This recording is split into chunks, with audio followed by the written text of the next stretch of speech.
when nothing will be favorable to me, when nobody will be favorable to me,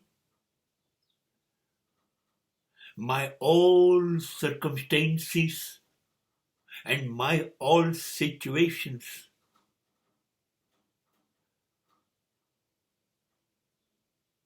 simply disturbing me every minute and minute.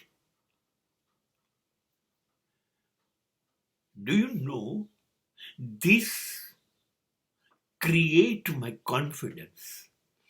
This create my self-confidence. And that becomes that failure, that rejection becomes my strength.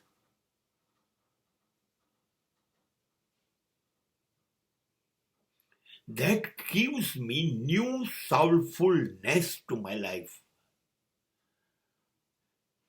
આ બધા જ માણસો અને બધી જ પરિસ્થિતિઓ એક પછી એક મારી વિરુદ્ધમાં જ જતી જાય છે સતત. વાય મી નેચર? હે પરમાત્મા, કેમ હું જ વારંવાર શિકાર બનું છું? તકલીફોમાંથી હું બહાર જ નથી આવતો.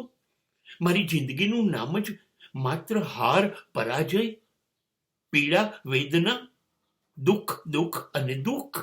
કેમ એવું? અને બધું જ મારી સાથે આવું બન્યું છે અને આવું ઘણા બધા સાથે બને છે.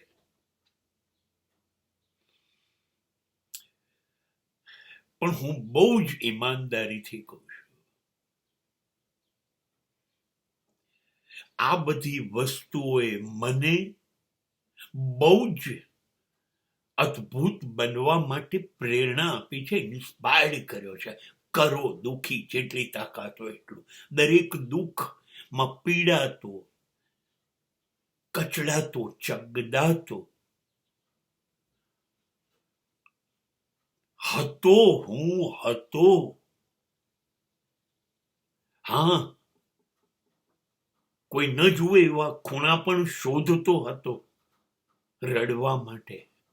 હા, પણ એ જ સંજોગોમાંથી પસાર થયા પછી મને જિંદગી જડી. જિંદગીના પ્રેમમાં પડી ગયો હું. એટલો બદલી શક્યો મારી જાતને.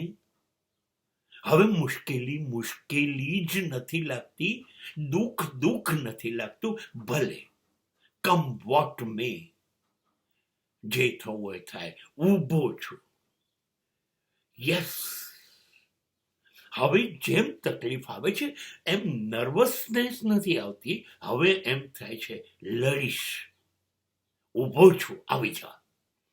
I will stand like a rock, never afraid of I am possible. I will do it. And that is my confidence. Whatever the circumstances may be. અરે જે થવું હોય થાય.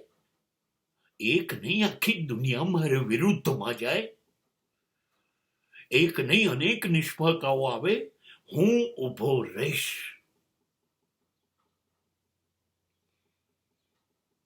આ છે સેલ્ફ કોન્ફિડન્સ.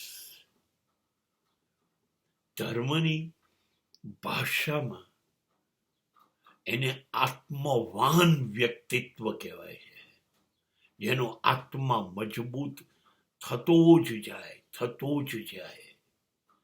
એ જ્યાં સુધી પ્રતિકૂળતાઓ નહીં આવે ત્યાં સુધી નહીં થાય.